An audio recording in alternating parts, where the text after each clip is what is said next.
أنفسنا ومن سيئات أعمالنا من يهد الله فلا مضل له ومن يضلل فلا هادي له أشهد أن لا إله إلا الله وأشهد أن محمدا عبده ورسوله اللهم صل وسلم على محمد وعلى آله وصحبه أجمعين يا أيها الذين آمنوا اتقوا الله حق تقاته ولا تموتن إلا وأنتم مسلمون يا أيها الذين آمنوا اتقوا الله وقولوا قولا سديدا يصلح لكم أعمالكم ويغفر لكم ذنوبكم ومن يطع الله ورسوله فقد فاز فوزا عظيما ولا حول ولا قوة إلا بالله العلي العظيم.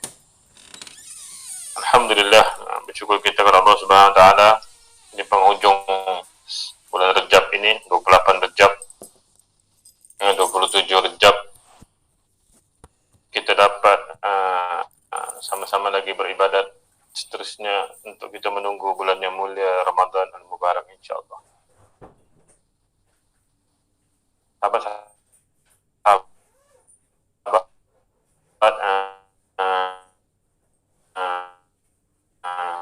kepada ayat yang ketiga suratul Baqarah kita telah dzalikal kitabu la raiba fihi hudal lil muttaqin, dan kita telah panjang lebar membincangkan tentang Alkitab, kemudian huda di situ, kemudian al-muttaqin bagi orang-orang yang bertakwa.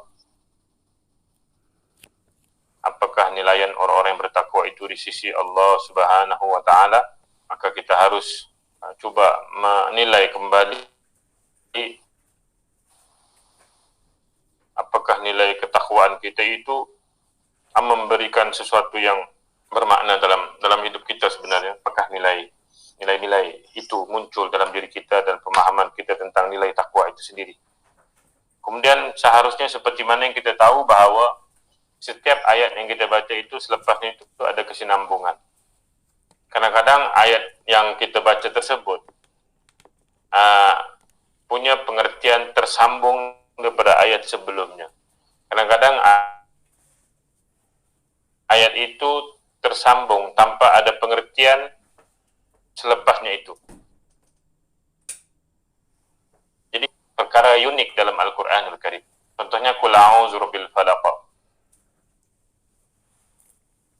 min syarri ma khalaq. Ada saja kesinambungan tersebut. Qul a'udzu birabbin nas, malikin nas. Ada kesinambungan benda tersebut. Tapi ada yang tidak kesinambungan, seolah menceritakan hal yang lain. Jadi kita harus paham bahwa ayat yang ketiga ini, a'udzubillahi minasyaitonir rajim. Alladzina yu'minuna bil ghaibi wa yuqimuna as-salata wa mimma razaqnahum yunfiqun. Alladzina yu'minuna bil ghaibi wa yuqimuna as-salata wa mimma razaqnahum yunfiqun. Jadi kalau segi pembacaan tersebut, dari segi tajwid, alladzina, hati-hati dengan zai dengan zal. Kadang-kadang kita sebut allazina, sedangkan itu zai bukan zal. Alladzina, zal di situ. Alladzina yu'minuna bil ghaib, yu'minu. Alladzina yu'minu, itu terbunyi ain. Kita sekarang ni nak jelaskan hamzah di situ. Alladzina yu'minuna bil ghaib, ghain bil ghaibi wa yuqimuna as-shalah.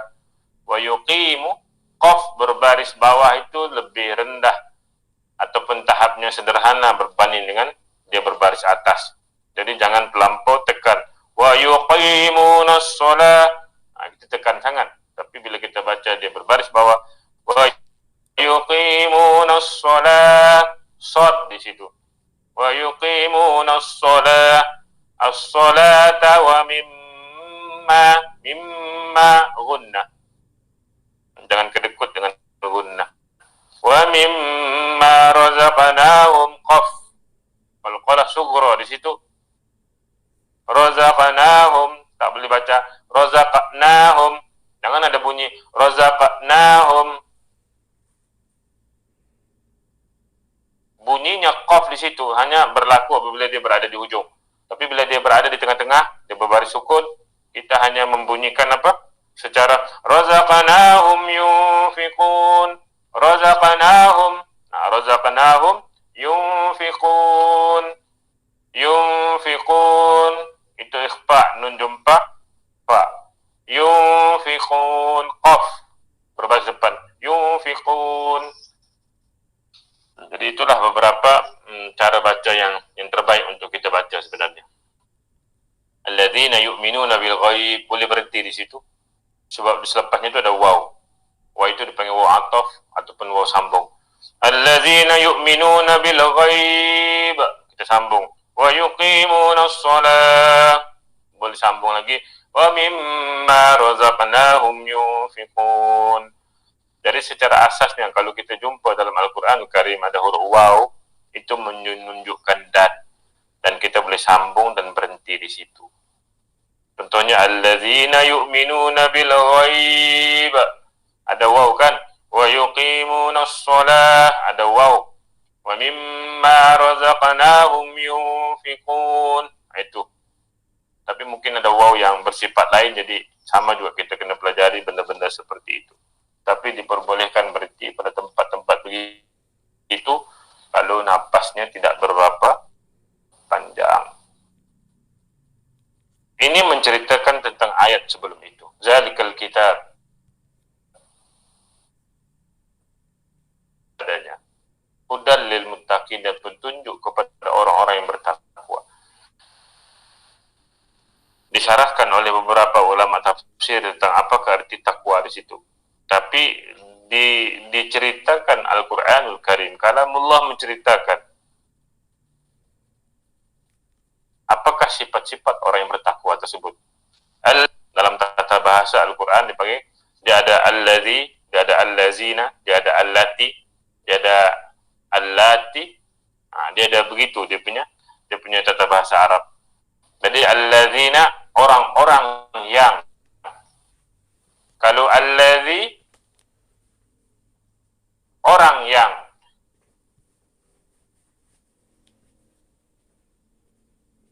Kalau allati, orang-orang yang, tapi untuk wanita. Tapi apabila dalam orang-orang yang beriman, dia merangkumi semua lelaki dan wanita. Tapi digunakan gender masculine untuk menunjukkan itu, mengeneralkan ataupun mengumumkan sesuatu yang luas, jadi untuk semua orang. Tapi kalau ada pengkhususan kalamullah, itu Allah akan menggunakan kalimah-kalimah tertentu, menggunakan kata sambung alladzi, allati, allazani, allatani, ulaika dan sebagainya. Tapi di sini alladzina yu'minuna bil ghaibi wa yuqimunas salata wa mimma razaqnahum yunfiqun. Mereka yang beriman pada ghaib. Alladzina yu'minun. Jadi lil al-muttaqin tadi, yang ayat yang kedua itu, hudal lil muttaqin, petunjuk bagi orang-orang yang bertakwa. Orang yang bertakwa atau Allah jawab lagi, ini lagi orang-orang yang bertakwa, ini dia punya cerita lagi. Siapa? Mereka yang beriman pada yang ghaib. Alladzina yu'minuna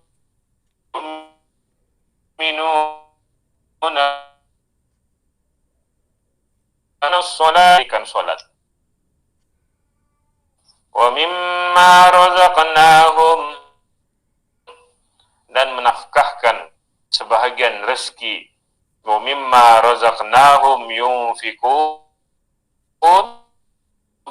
sebagian rezeki yang kami anugerahkan kepada mereka. Razaqnahum yunfiqun, yang telah diberikan kepada mereka.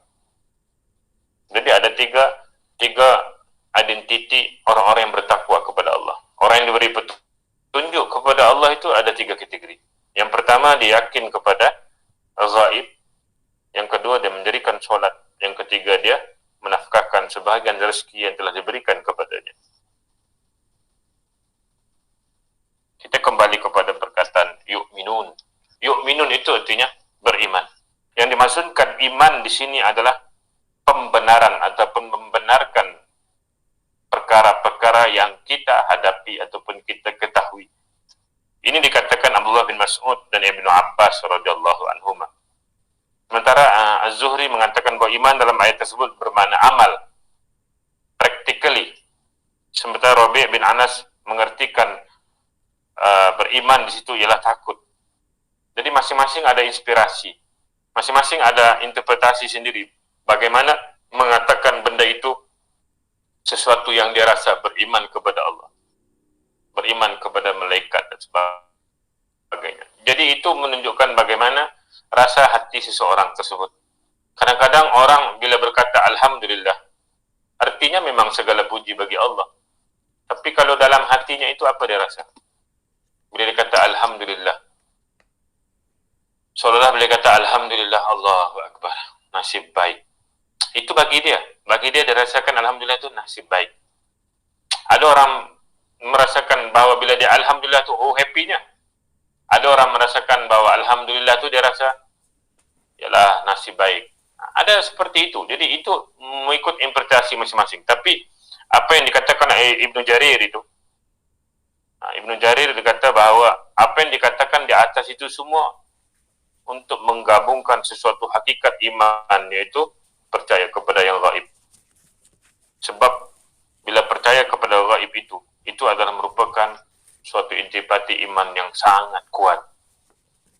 Sebab menurut Ibnu Jarir bahawa yang paling utama adalah beriman yang gaib itu harus terwujud secara perkataan, keyakinan dan perbuatan. Kita kadang-kadang tidak nampak itu, maka kita tidak kuat. Rasa takut kepada Allah terkadang juga masuk dalam pengertian iman yang membenarkan perkataan dengan perbuatan. Iman ada satu persatu bagi iman kepada Allah, para malaikat, kitabnya, para rasul, yang kita tak nampak benda itu semua.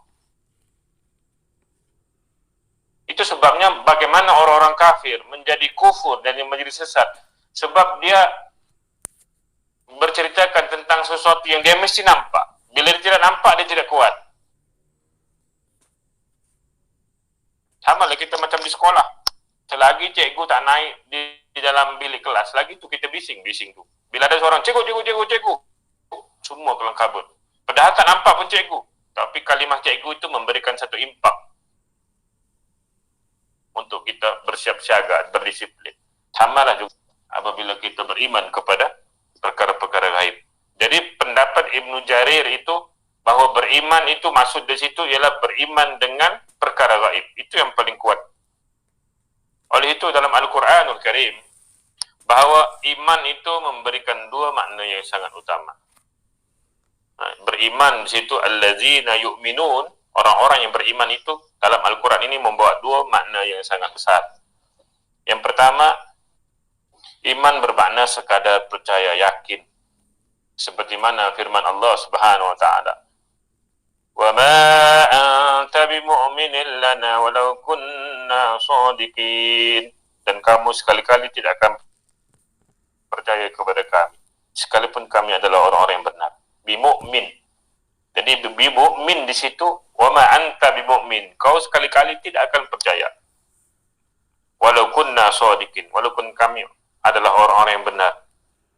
Jadi ini memaksud bahawa iman di dalam Al-Quranul Karim menunjukkan bahawa dalam ayat ini menunjukkan bahawa iman bermakna sekadar percaya. Percaya saja. Jadi siapa yang tidak percaya itu tidak beriman. Itu maksudnya di situ. Yu'minu billah wa yu'minu lil mu'minin. Ia beriman kepada Allah dan mempercayai orang-orang yang beriman. Dia percaya kepada Allah dan mempercayai orang-orang yang beriman. Itu maknanya percaya. Jika kata iman diimbuhkan dengan kata amal soleh, maka kata tersebut juga bermakna percaya. Digabungkan. Illal ladzina amanu wa 'amilus shalihat, kecuali orang yang percaya dan beramal soleh. Di sini juga bermakna percaya, yaitu keyakinan tersebut. Adapun yang kedua kata ulama bahawa iman bermakna mempercayai, mengikrarkan dan mengamalkan. Kau bukan sekadar percaya Allah itu wujud, tapi kau mengikrarkan benda itu dan kau mengamalkan keyakinan kau kepada Allah Subhanahu wa taala. Maka makna ini muncul jika kata disebutkan secara bebas dalam Al-Quran Al-Karim. Maka iman yang dituntut dalam syariat harus mencakupi yakin dengan perkataan, dengan perbuatan.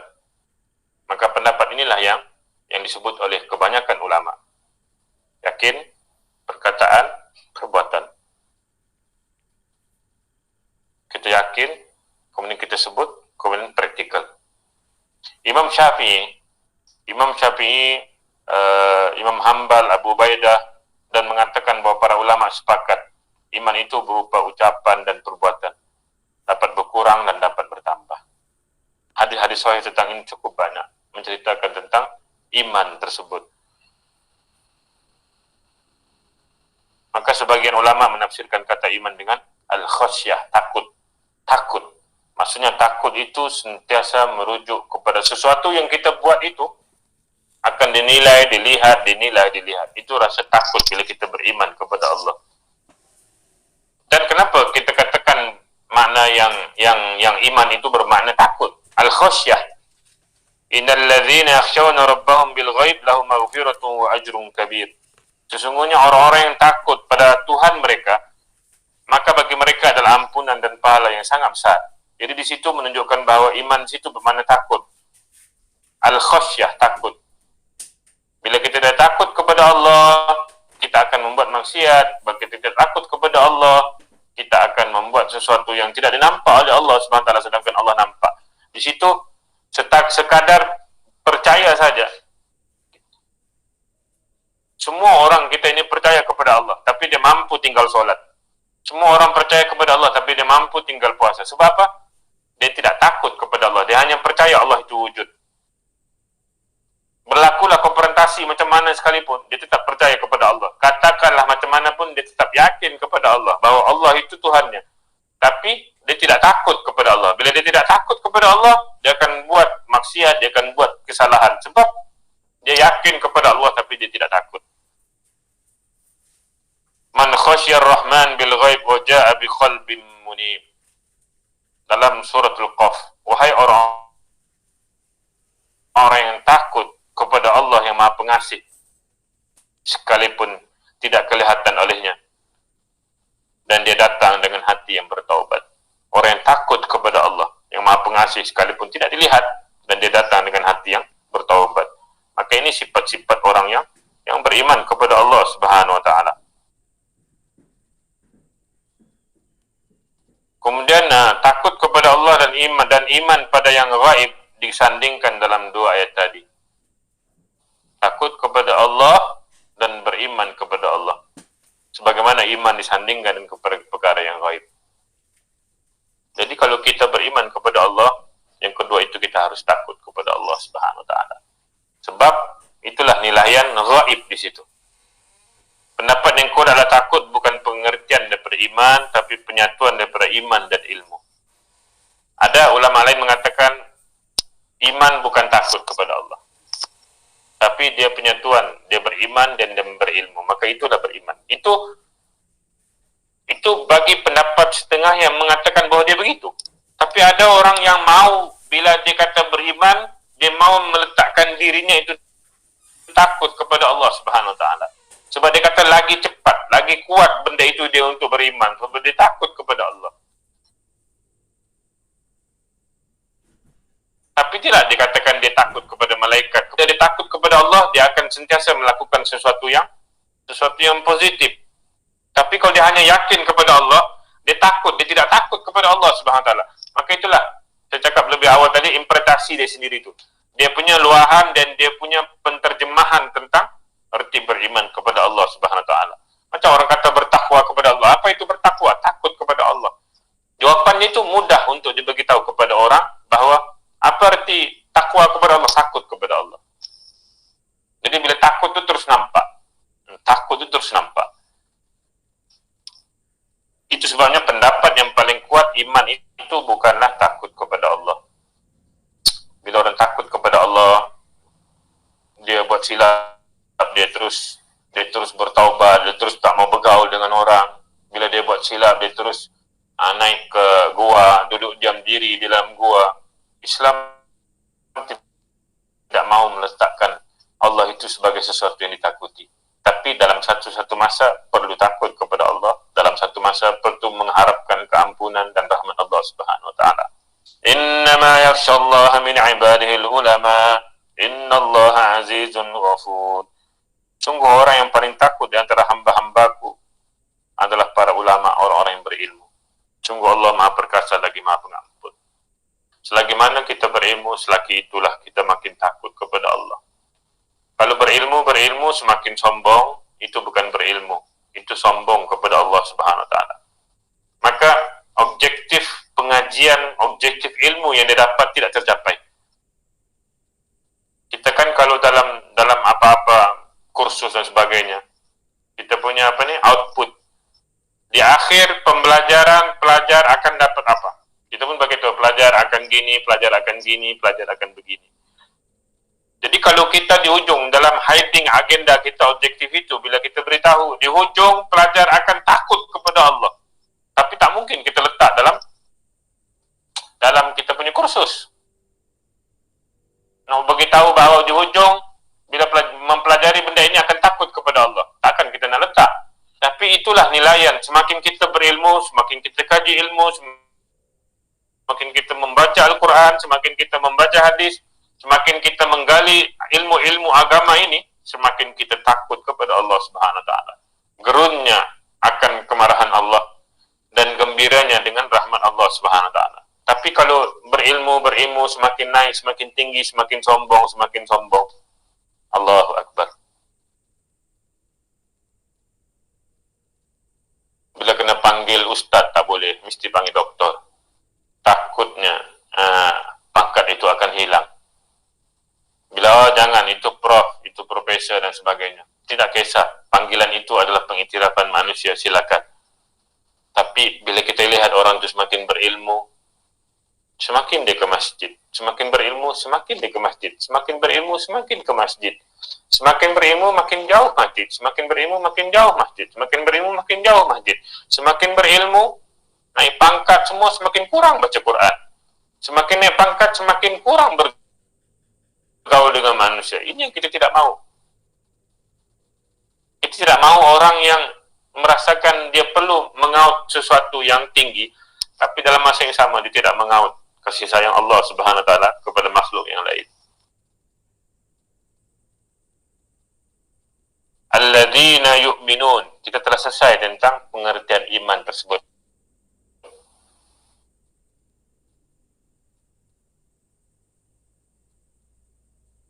Jadi sebenarnya iman itu ialah kita yakin, kita percaya, kita berkata tentang benda tersebut dan kita mengamalkan benda tersebut. Itu artinya iman. Kemudian apa dikatakan? Kalau kau itu bertakwa, kata Allah, allazina yu'minuna bil ghaib. Apa itu ghaib? Maka kata ulama bahawa ghaib itu ada beberapa perkara. Ada dua pendapat. Pendapat Allah, itu iman kepada Allah Azza wa Jalla.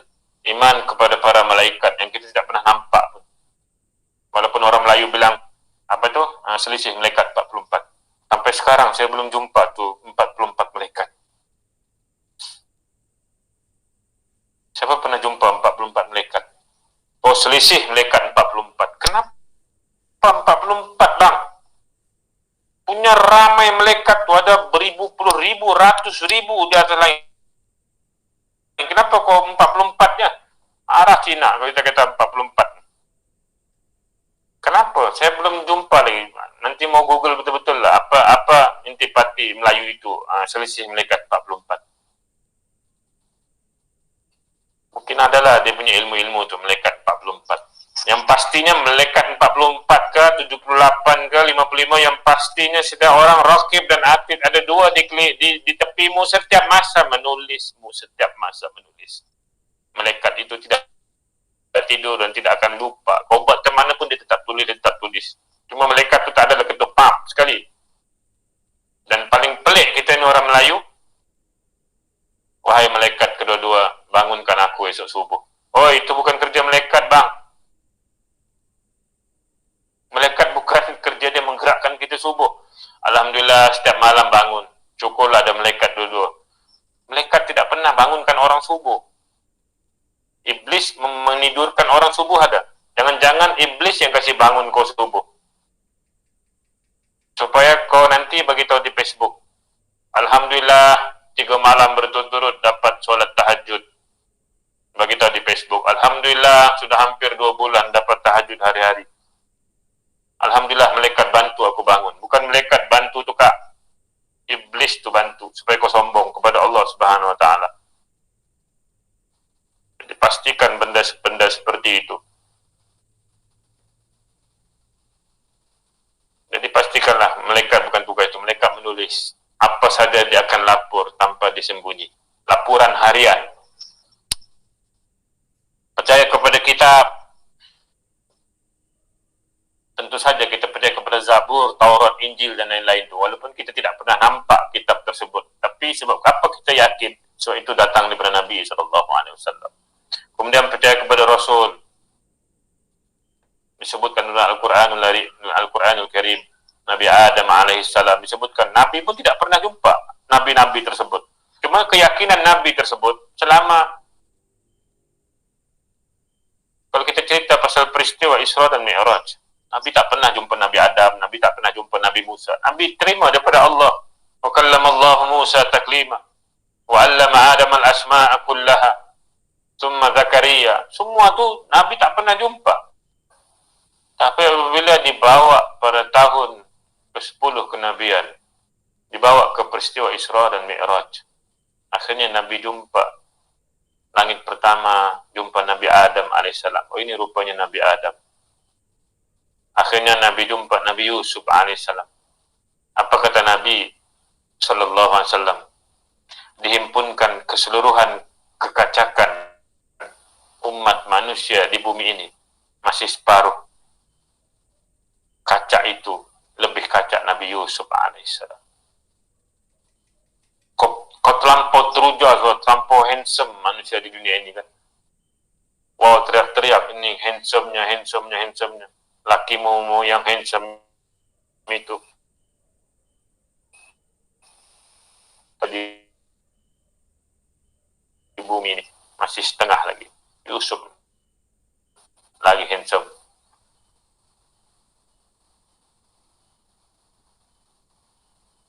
Kalau kita di syurga Allah Subhanahu wa taala mungkin kita bertemu Nabi.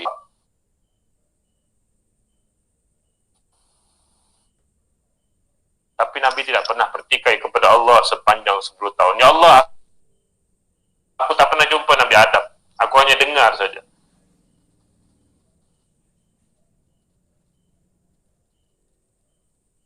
Nabi tak pernah jumpa. Tapi dijumpakan.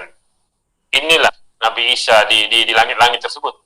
Mau memberikan keyakinan. Memang orang kata, apa perlu Nabi Idris di langit yang ketiga keempat tu? Apa keperluan? Kenapa diorang tidak seperti Nabi Muhammad yang sudah wafat, yang seperti Nabi lain? Kenapa mereka masih hidup? Mau memberikan keyakinan kepada Muhammad sallallahu alaihi wasallam, apa yang kau terima wahyu tersebut, inilah yang kau nampak. Kau jumpa Nabi Ibrahim alaihissalam, kau jumpa Musa yang mempertahankan Islam itu untuk melawan Fir'aun laknatullah. Itu saja, tidak perlu ditanya kenapa perlu Idris di situ, kenapa perlu Nabi Harun di situ. Apa pentingnya Nabi Harun? Contoh-contoh seperti itu. Itu menunjukkan keyakinan kepada Nabi untuk berdakwah lagi. Another 10 years. Another 13 years selepas 3 tahun di Mekah, kemudian Nabi akan pergi lagi 10 tahun. Ini mekanisme orang kata keyakinan kepada Nabi sallallahu alaihi wasallam. Kemudian peristiwa hari akhirat, dan memang kita tidak pernah nampak tapi kita yakin berlakunya akhirat tersebut. Kemudian takdir Allah Subhanahu wa taala, qada dan qadar Allah Subhanahu wa taala. Apa yang berlaku di depan, apa yang telah berlaku dan sebagainya. Mana orang-orang yang bertakwa adalah orang yang beriman dengan rukun iman yang 6 tersebut. Yang semua itu ghaib. Kita tidak nampak. Dan benda ghaib ini simple sebab tak nampak. Perlu kepada keyakinan. Yang benda yang nampak ialah rukun Islam. Kemudian ada pula yang mengatakan ghaib itu menjadi hal penjelasan kepada sesuatu yang perlu dijelaskan. Itu adakah orang yang beriman? Demikian maksudnya adalah orang yang beriman ketika mereka tidak terlihat banyak orang. Maksudnya dia beriman tersebut apabila dia tidak terlihat oleh orang lain. Orang lain tak nampak pun. Dia duduk dalam bilik, ada air kosong. Bulan puasa dia tidak minum pun air tersebut. Kenapa? Dia yakin bahawa dia perlu beriman kepada Allah dan dia perlu berpuasa pada masa itu. Ini menunjukkan bahawa bagaimana ujian daripada Allah kepada orang-orang yang mukmin. Mereka tetap beriman. Kita solat, memanglah masa kita kecil-kecil kita solat bintang pukang, solat subuh 40 saat. Tapi bila dah semakin berumur, semakin lambat kita solat. Kadang-kadang orang bilang, kenapa lambat? Tua sudah. Bukan tua bos, mau sujud pun tak berapa ngam dia punya exhaust. Dia punya exhaust tak berapa ngam, dia punya stabilizing semua, jadi terpaksa slow. Budak-budak kan dia cergas, itu yang laju. Bila orang tak apa, kenapa orang tua ni lambat sikit orang khusyuk? Bukan khusyuk, tak boleh laju. Sebab spare part tak berapa bagus sudah.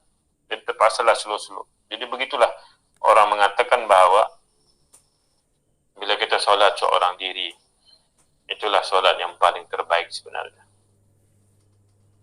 Bukan maksudnya digalakkan kita sembahyang seorang diri. Kalau fardu kita berjemaah lah. Tapi bila kita mau berjumpa Allah Subhanahu Wa Taala, kita akan solat sendiri dan pada masa itulah kita berbicara dengan Allah Subhanahu Wa Taala. Tidak ada orang tahu pun bicaranya kita dengan Allah pada malam itu. Jadi itu sebabnya pujian kepada orang yang beriman sekalipun tidak terlihat benda. Inilah kelebihan orang beriman. Kelebihan orang beriman ni apa? Tidak nampak tapi dia yakin benda tersebut. Ini yang sangat susah. Berbeda dengan orang-orang munafik. Orang munafik ini jika dia berada di tengah orang beriman, dia mengaku beriman. Tapi bila mereka tidak bersama dengan orang mukmin, mereka kufur kepada Allah Subhanahu Wa Taala. Wa idza laqul ladzina amanu qalu amanna wa idza khalu ila syayatinihim qalu inna ma'akum innama nahnu mustahzi'un. Ayat ke-15 nanti. Dan jika bertemu dengan orang-orang yang beriman, mereka berkata, ini orang munafik. Kami beriman. Namun jika kembali kepada syaitan-syaitan mereka berkata, kami bersama kamu sekalipun sungguh tadi itu kami hanya mengolok-ngolok saja. Kami cakap-cakap saja kami beriman. Tapi sebenarnya kami tidak beriman pun. Itu sifat-sifat orang munafik yang kita akan jumpa sehingga ayat ke-20, sifat-sifat orang munafik selepas ini. Allah juga mencela mereka dengan firman-Nya, "Iza ja'akal munafiqun qalu nashhadu innaka la rasulullah. Wallahu ya'lamu innaka la rasuluh. Wallahu yashhadu innal munafiqina lakadzibun."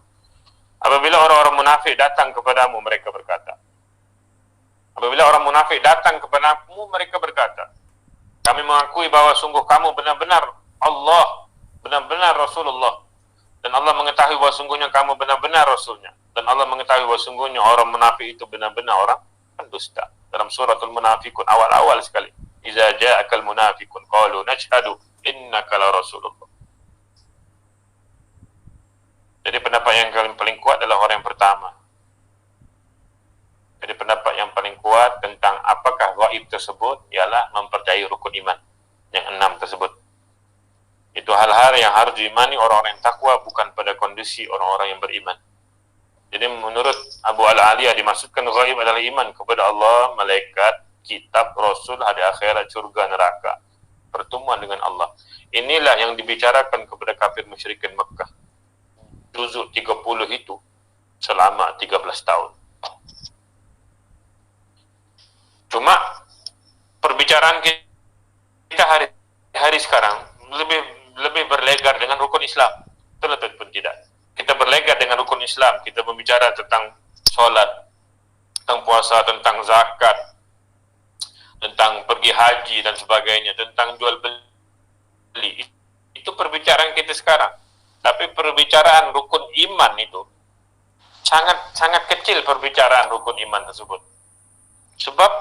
Sebab benda itu tidak nampak. Kita suka jual beli sebab itu nampak, suka hal jual beli, suka hal kewangan, suka hal macam mana mau solat, suka macam mana bayar zakat, suka macam mana pergi haji, pergi umrah dan sebagainya. Sebab benda itu nampak. Tapi hakikatnya benda yang kita mau pegang dan kita mau capai sebagai orang yang beriman itu memerlukan masa yang sangat panjang. Bagaimana kita nak bagi tahu kepada anak kita bahawa takut Allah Subhanahu Wa Taala? Apabila kita anak pergi ke sekolah, apa kita bagi?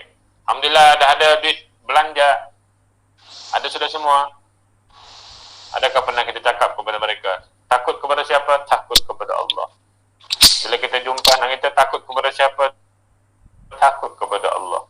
Nah, itu benda yang sangat besar untuk kita bagi tahu betapa kerasnya kafir musyrikin Mekah. 13 tahun peruntukan untuk mengajar rukun iman. Akhirnya nak mengajar ibadah rukun Islam 10 tahun di Madinah. 10 tahun dia boleh mengajar semua rukun Islam. Jadi mau bagi tahu 13 dengan 10. 13 dengan 10. Maksudnya di situ 13 tahun daripada darjah 1 sampai darjah 6 perlu rukun iman itu, pelajaran akidah itu mantap. Kemudian sudah masuk tingkatan 1 baru cerita pasal fiqh dan sebagainya.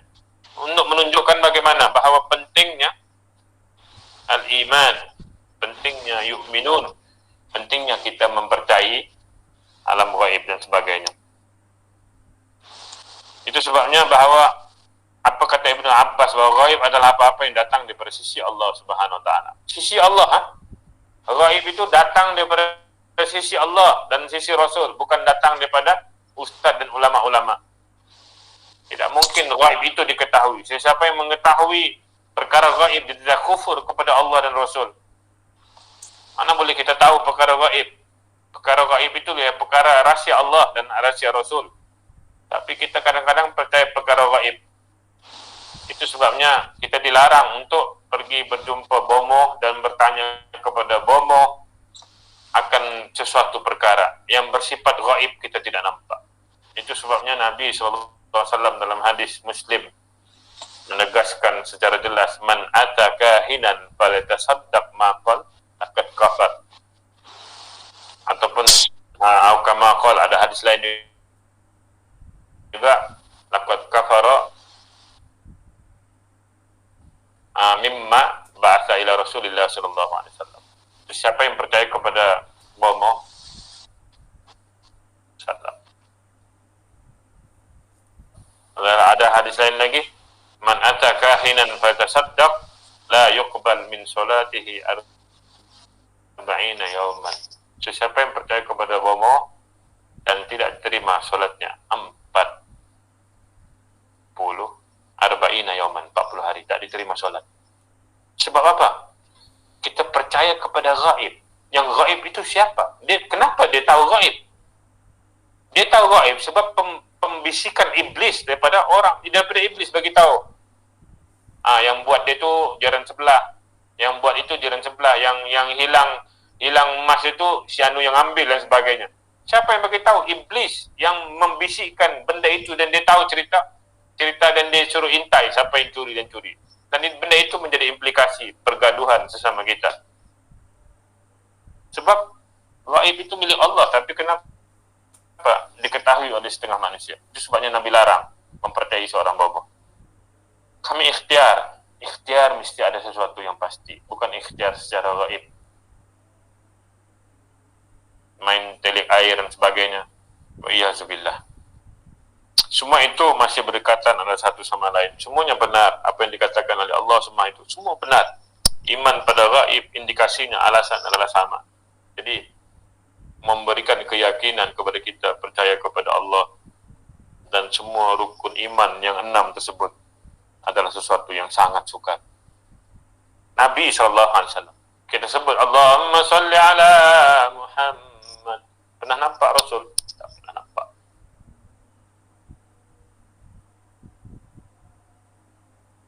Tapi kita tetap beriman kepada Nabi walaupun kita tak nampak. Beriman meskipun tidak pernah melihat, iman mereka dianggap beriman pada yang gaib. Abdurrahman bin Yazid meriwayatkan ketika kami duduk di samping Ibnu Mas'ud, kami menceritakan perihal sahabat-sahabat Nabi SAW dan semua amal perbuatan mereka yang telah mendahului kami. Maka Abdullah bin Mas'ud berkata, ini tabi yang tidak pernah lihat Nabi. Sungguh perkara Nabi Muhammad SAW adalah jelas bagi orang yang melihatnya.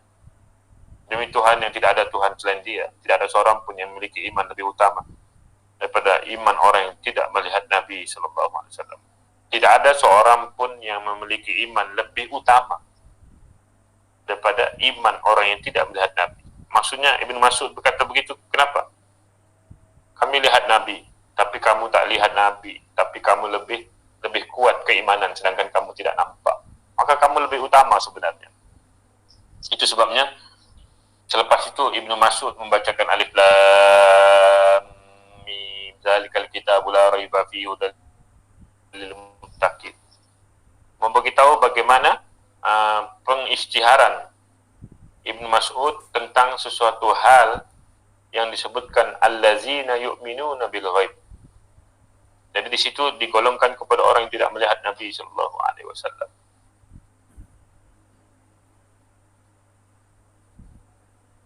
Saya ada nampak kawan yang nampak malu halus. Nanti ujung baru saya bahas kenapa boleh nampak malaikat 44.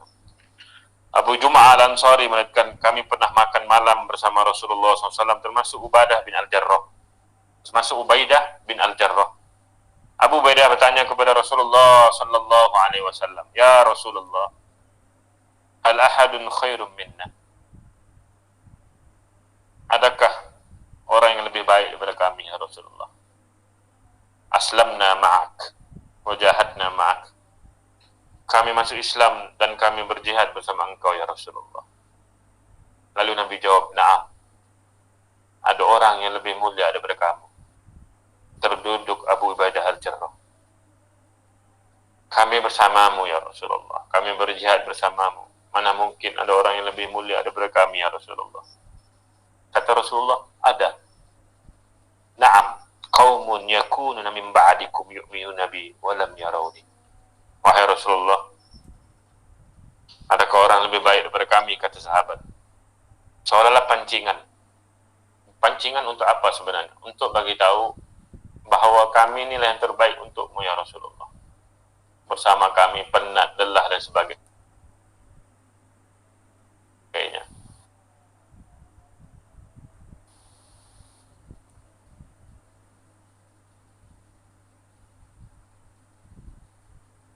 Mereka terima dan mereka harapkan. Apabila Rasulullah mengatakan, "Na'am, qaumun yakununa min ba'dikum yu'minuna bi wa lam yarawni." Yaitu orang yang setelah engkau yang beriman kepadaku, mesti mereka tidak melihat diriku. Allahu Akbar. Keluar air mata sahabat Nabi. Hadis riwayat Ahmad dan Hakim.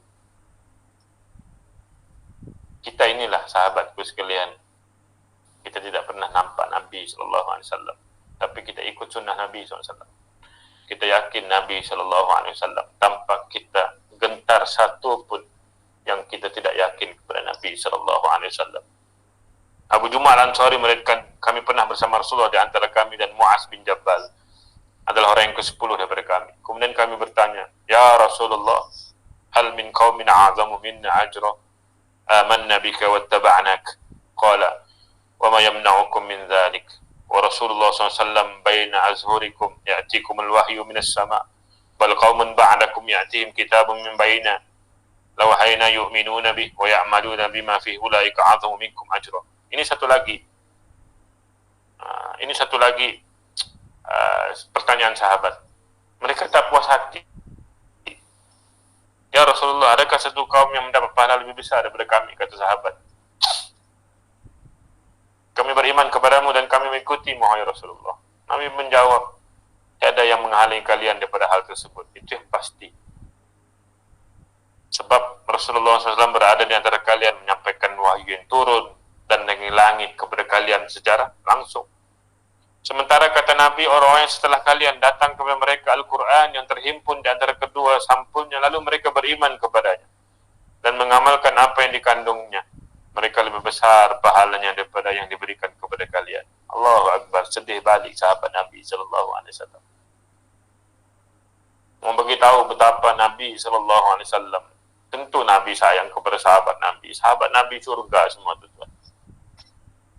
Al-Mubashir Mubashirina bil jannah, 10 orang dijamin surga, kemudian 300 lebih perang Badar, kemudian 300 lagi di bawah pokok berjanji bai'atul ridwan pada masa sebelum pembukaan kota Mekah. Yubayi'unaka tahta syajarah, mereka bersumpah setia di bawah pokok, yang mana semua yang bersumpah setia itu surga Allah Subhanahu wa taala.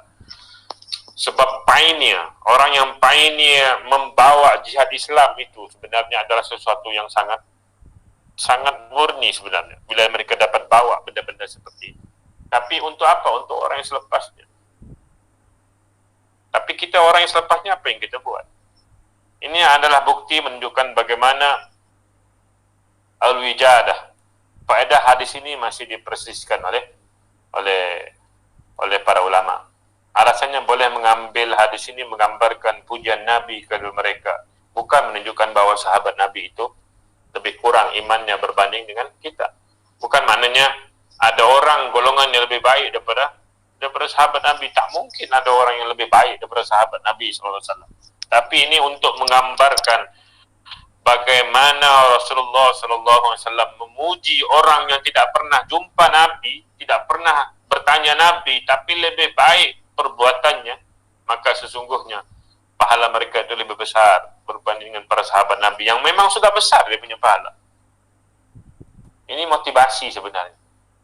Motivasi sebenarnya daripada Nabi kepada umat Muhammad sallallahu alaihi wasallam. Sebab kita akan rasa kecewa. Untunglah para sahabat Nabi dia hidup bersama Nabi. Kami ini yang di ujung. Tapi Nabi bagi tahu kan bagaimana proses benda itu tersebut. Sehingga kan Nabi mengatakan lebih besar pahalanya daripada para sahabat di sisi ini saja. Wa yuqimunas shalah. Jadi kita kena faham kenapa Nabi berkata seperti itu. Motivasi untuk memberikan didikan kepada semua. Jangan kita rasa tewas dan kecewa walaupun kita tidak berjumpa Nabi sallallahu alaihi wasallam. Allazina yu'minuna bil ghaib wa yuqimunas shalah, dan mereka itu mendirikan salat. Menurut Ibnu Abbas, yang dimaksudkan di sini adalah menyempurnakan ruku, sujud, bacaan dan khusyuk serta menghadap kepada Allah sepenuh jiwa dan raga dalam solat. Jadi ini pendapat. Siapa yang dikatakan mendirikan solat? Kata Ibnu Abbas, orang yang mendirikan solat ini sempurna ruku, sujud, khusyuk, menghadap kepada Allah sepenuh jiwa dan raga dalam solat. Itu maksud Ibnu Abbas. Bagi Imam Qatadah pula, siapakah mereka ini? Siapakah mereka ini? Imam Qatadah mengatakan ialah orang yang melihara waktu solat, orang yang melihara wudu, rukuk dan sujudnya. Ini kata Imam Qatadah. Memelihara solat, memelihara waktu. Adapun kata Muqatil, maksudnya adalah siapakah orang yang mendirikan solat? Orang yang mendirikan solat ini orang yang menjaga solat, menyempurnakan kesucian solat, rukuk, sujud dan bacaan Al-Quran dalam solat. Adapun kita terima ketiga-tiga pendapat Ibnu Abbas, Qatadah dan Al-Muqatil tentang apa yang dikatakan wa yuqimunas shalah. Wa yuqimunas shalah. Bukan melakukan solat atau mendirikan solat. Melakukan solat itu senang, tapi mendirikan solat seolah-olah bila terdirinya sesuatu rumah dan tiang tidak akan runtuh. Itu dikatakan mendirikan rumah. Bukan melakukan rumah, tapi mendirikan rumah. Mau bagi tahu, bila didirikan rumah dengan benteng tiang yang bagus, maka tidak akan runtuh. Begitulah apabila dikatakan wa yuqimunas shalah, mendirikan solat. Jadi para ulama berbeza pendapat mengenai kata solat di sini. Wa yuqimunas shalah. Masih lagi para sahabat dan para ahli mufassir menerangkan ataupun memberikan penjelasan kepada kita apa arti solat di sini. Solat itu berasal daripada perkataan as-salawain. Itu dua urat yang memanjang di punggung sampai berujung di tulang belikat. Itu maksudnya as-salawain. As-salawain. Ketika solat seorang menggerakkan as-salawain, urat tulang belakang tak kala rukuk dan sujud. Inilah pendapat lemah. Ini pendapat yang lemah, tapi itu masih boleh kita perbincangkan benda tersebut. Dikata-kata solat itu daripada as-salawain. Kemudian kata solat itu juga berasal daripada perkataan as-sila, yang berarti menetapi sesuatu. Seperti kata Allah Subhanahu wa taala, la yaslaha illal ashqa. Tidak ada yang berada tetap di dalamnya kecuali orang yang paling celaka. La yaslaha. Jadi di situ tetap juga pendapat ini lemah. Ada yang mengatakan bahwa solat itu berasal daripada perkataan at-tasliyah, yaitu membakar dengan api. Ada ucapan kata salla al-khash bata bin nar. Bakarlah kayu untuk meluruskan kayu tersebut. Perkataan solat di situ ialah membakar. Sebagaimana orang yang solat berupaya untuk meluruskan diri dan jiwanya agar tidak bengkok. Wa aqimis solah, dirikanlah solat. Inna sholata tanha 'anil fahsya'i wal munkar. Sungguhnya solat itu mencegah perbuatan yang buruk dan mungkar. Ada yang mengatakan solat itu diambil dari perkataan as-sholah yang berarti santai. Secara bahasa solat itu berarti doa. Solat itu ialah doa. Kama shallaita ala Ibrahim, seperti mana doa kepada Nabi Ibrahim. Maka saat manusia berdoa, maka anggota tubuhnya beristirahat. Itu maknanya solat. Demikian pula yang dikerjakan ialah tatkala orang solat, dia tenang, dia berdoa, istirahat, santai. Maka itulah arti penggunaan dengan arti doa secara bahasa itu. Daripada mana mereka ambil? Tentu saja daripada syair. Laha harisun la yabrahud dahra baitaha wa in zubihat shalla 'alaiha wa zamzama. Wanita itu mempunyai penjaga yang selamanya tidak pernah meninggalkan rumah. Dan jika dia menyembelih hewan kurban, penjaga itu berdoa untuknya dengan suara yang kurang dipahami. 'Alaiha wa zamzama. Artinya berdoa kepadanya dan kedua bibirnya bergetar tatkala berdoa. Itu juga apa yang dikatakan oleh penyair yang lain tentang bagaimana perkataan sholla di situ. Alaiki mislul lazi shallait. Jadi engkau mendapat seperti mana yang engkau doakan, maka tidurlah dengan nyenyak karena setiap orang memerlukan istirahat. Jadi secara bahasa sholat itu berarti doa. Tatkala manusia berdoa, maka anggota tubuhnya istirahat. Demikian pula orang yang mengerjakan amalan sholat. Pendapat terakhir inilah yang paling kuat, yaitu sholat itu artinya doa. Secara definisinya, istilah sholat yang semualah sekadar berdoa, waktu yang khusus dengan cara-cara tertentu. Maka dipanjangkan lagi, apakah doa awal-awalnya doa, tapi dipanjangkan istilah sholat itu kepada sesuatu perbuatan yang banyak. Jadi menurut Ibnu Jarir, dinamai sholat karena orang yang sholat berusaha mencari pahala Allah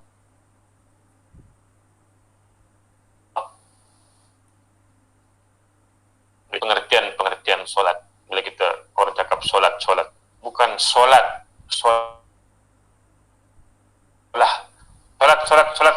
jadi lain sudah. Solat sembahyang itu lebih kepada sembahyang itu perkataan yang boleh dikatakan oleh sembahyang orang kafir, sembahyang orang itu. Tapi bila solat itu adalah khusus untuk orang Islam. Kemudian dalam ayat yang terakhir itu wa mimma razaqnahum yunfikun, dan menafkahkan sebagian rezeki kepada kami yang kami anugerahkan kepada mereka. Para ulama berbeza pendapat tentang makna nafkah. Ayat wa mimma razaqnahum yunfikun bermakna zakat. Bagi mereka wa mimma razaqnahum yunfikun itu zakat. Ada juga yang mengatakan bahwa yunfikun di situ, nafkah di situ artinya umum, sesuatu pemberian secara umum, mencakupi zakat juga sedekah yang disunatkan. Bahkan Abdullah bin Mas'ud mengatakan ini turut dalam konteks memberi nafkah kepada keluarga, dan ini sebelum turunnya ayat zakat.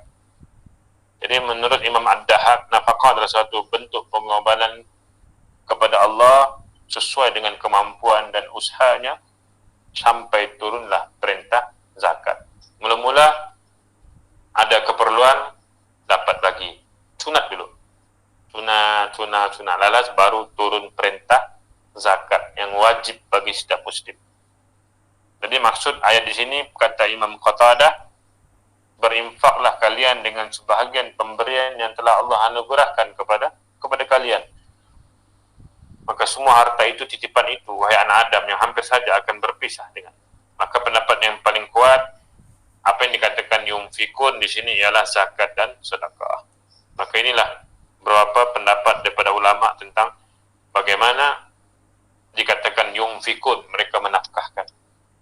Jadi ayat ini bersifat umum, keharusan untuk zakat maupun sedekah.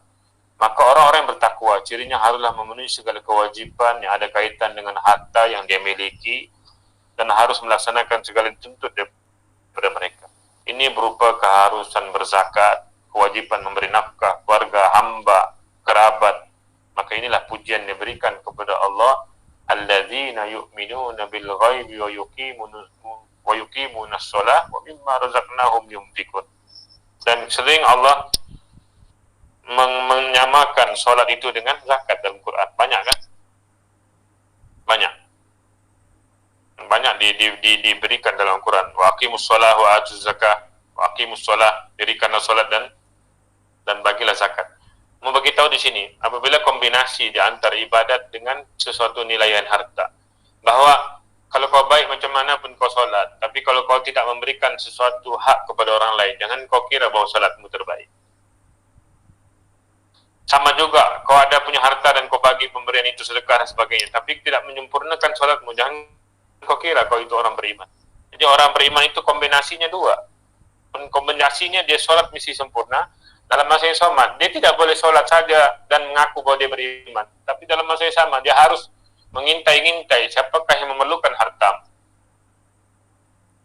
Kalau dia seorang yang punya duit, seorang yang banyak duit, alhamdulillah dia bersedekah van, dia bersedekah rumah, tak wakaf dan sana sini. Tapi dalam masa yang sama, dia tidak solat secara sempurna kepada Allah. Wa aqimus shalah wa atuz zakah. Dua ini kombinasi yang sangat besar. Satu kombinasi bersifat rohani, satu kombinasi bersifat jasmani, yaitu pemberian nafkah yang kita berikan kepada orang lain. Itulah sebabnya Allah Subhanahu wa taala selalu mengandingkan kalimah solat dengan zakat. Mau beritahu dua benda ini, jangan kau mempertikai atau mempermainkan benda ini. Kalau kau beriman, kau mesti bayar zakat, kau mesti beri nafkah dan sedekah sesuai dengan keperluan yang kau miliki. Itu sebabnya dalam hadis Abdullah bin Umar yang panjang, bukan panjang lah, tapi hadis ini jelas. Didirikan Islam, bunyal Islamu ala khamsin, syahadatu an la ilaha illallah. Terbinanya Islam itu 5. Di sinilah rukun Islam dipanggil. Nabi kata terbinanya Islam itu 5 perkara. Syahadatu an la ilaha illallah. Allah. Kemudian wa anna Muhammadar Rasulullah. Bersaksi bahawa Muhammad itu pesuruh Allah. Wa iqamis solah. Selepas kau bersaksi Tuhan, bersaksi Nabi, kau kena solat. Wa iqamis solah, mendirikan solat. Kemudian wa ita'iz zakah, kau kena memberi zakat. Kemudian setelah itu wa saumi Ramadan, kau kena puasa Ramadan. Wa hajjil bait, dan menunaikan haji ke Baitullah. Ada dalam hadis lain, man istata'a ilaihi sabila, bagi mereka yang berkemampuan untuk menunaikan haji.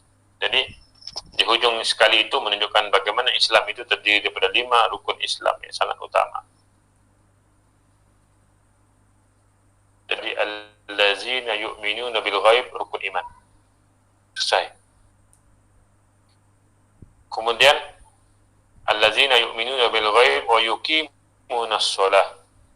Wa yuqimunas shalah dengan mimma razaqnahum yunfikun, itu rukun Islam. Jadi 3 tadi, allazina yu'minuna bil ghaib, rukun iman. Wallazina wa yuqimunas shalah, mendirikan salat. Wa mimma razaqnahum yunfikun, rukun Islam. Jadi 1 dan 2. Bila kita baca allazina yu'minuna bil ghaibi wa yuqimunas salata wa mimma razaqnahum yunfikun. Orang beriman itu ialah orang yang percaya kepada rukun iman yang 6, kemudian percaya kepada rukun Islam yang 5 itu. Solat, di situ masuk solat. Kemudian di ujung itu masuk apa tadi? Wahijul bait, termasuk kepada zakat dan sebagainya. Allazina yunfikun wa mimma razaqnahum yunfikun. Wa mimma razaqnahum yunfikun. Jadi itulah berkesimpulan kita pada malam yang mulia ini. Sudah pukul 8. Jadi alhamdulillah kita sudah habis mentafsir ayat yang ketiga dalam suratul Baqarah. Insyaallah kita sambung lagi di lain masa di ayat yang keempat. Jadi bagi Persatuan Kebajikan An-Najiyah Sabah, saya sebagai penaung mengalu-alukan sedekah sahabat-sahabat sekalian seberapa banyak pun.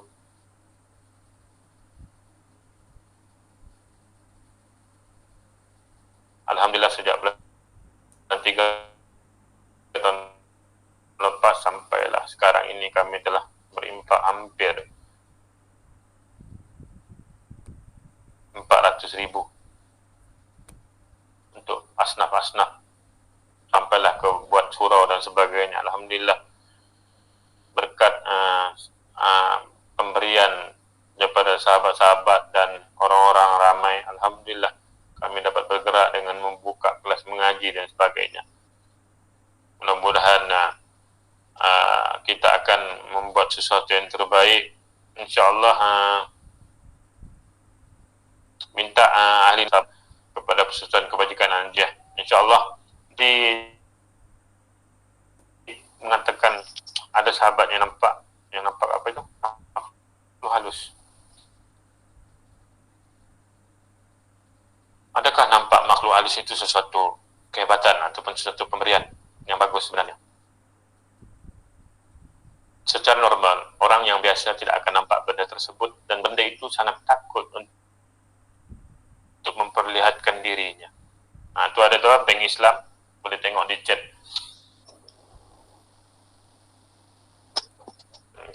Kalau tak tahu pun boleh PM saya direct, saya akan bagi nombor account. Jadi yang nampak itu bukan satu kelebihan, itu sesuatu keserabutan sebenarnya. Baik-baik nampak suami istri, nampak anak-anak, tiba-tiba nampak benda itu. Itu bukan sesuatu yang best. Tapi kita kena faham bahawa kita akan berusaha untuk menghilangkan benda tersebut. Benda tersebut sepatutnya dia takut kepada kita. Tapi kadang-kadang kita ni keturunan pendekar, keturunan orang-orang yang biasa melihat. Akhirnya bila kita hidup di dunia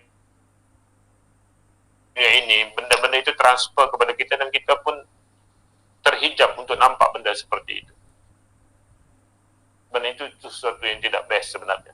Cuma kita boleh elakkan untuk tidak melihat. A'udzubillahi minasyaitonirrajim. Amalkan, walaupun benda itu tak kacau dan sebagainya, tapi mengganggu mata kita untuk melihat benda-benda seperti itu. Jadi insyaAllah sahabat-sahabat sekalian, kita masih lagi meneruskan waktu ini. Saya tidak boleh ubah lagi waktu pukul 8 untuk rakan-rakan di Semenanjung dan di luar negara sebab masih lagi mengadjust waktu. Kita teruskan saja sampai ke Syaban. Mungkin Ramadan kita stop sekejap, lepas tu baru kita fikir waktu yang terbaik untuk kita ke udara insyaAllah.